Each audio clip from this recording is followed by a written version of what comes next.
So a TikTok video about the medical mystery by Dr. Joe Whittington has racked up millions of views as the world wonders what could be causing dozens and one of this small community to get sick.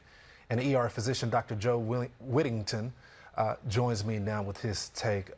Doc, so what's going on here? What do you know? Well, hi, Lawrence. Thank you for having me. I don't know a whole lot as far as the causes. As Mr. Lupiano had suggested, there's several speculating sources as to what could be causing this. They've reported on a sampling site that used to exist about 12 miles from the school. They've reported on a landfill a half a mile from the school that got dumpings from that sampling site. And the sampling site used to dispose of uranium cores, speculating that that was from nuclear testing. But again, all of this is just speculation.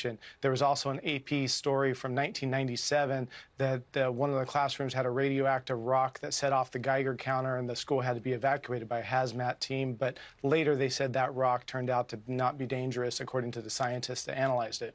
You know, Doc, my immediate reaction to what's going on here, anyone that had contact with this school, should they be getting tested?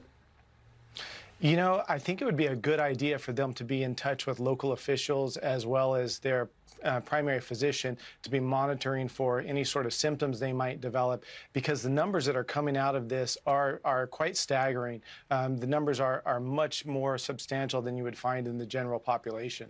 Sir, this is a rare disease, right? How rare is it? Well, the initial reports seem to imply most of these cases were glioblastoma or GBM. If that were the case, this typically occurs in about 3 per 100,000 people.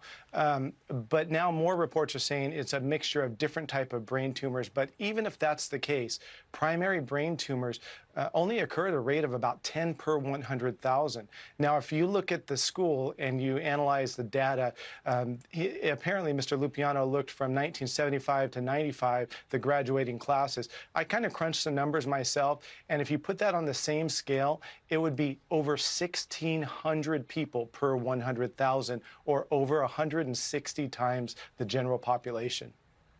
Doctor, do we have the resources right now to get ahead of this when it comes to the people that that just got detected, right? Say someone is going into the doctor's office today, can their life still be saved? Because I think there's a lot of people worried right now. Yeah. Well, I completely understand that, and rightfully so. As far as the resources, it's difficult to say. I'm not from the area. I reported on the area in the story, so I don't really know what the local resource situation is like. But thankfully, a lot of the brain tumors are not malignant. They're benign, which means that they won't spread to other parts of the body. But unfortunately, those brain tumors that have been reported, the glioblastomas, they're pretty aggressive and they are very concerning. Doc, thanks so much for putting some light on this darkness right here. I hope everyone that's listening that's from that town will get tested and follow the local advice as well. Doc, thanks so much for joining me.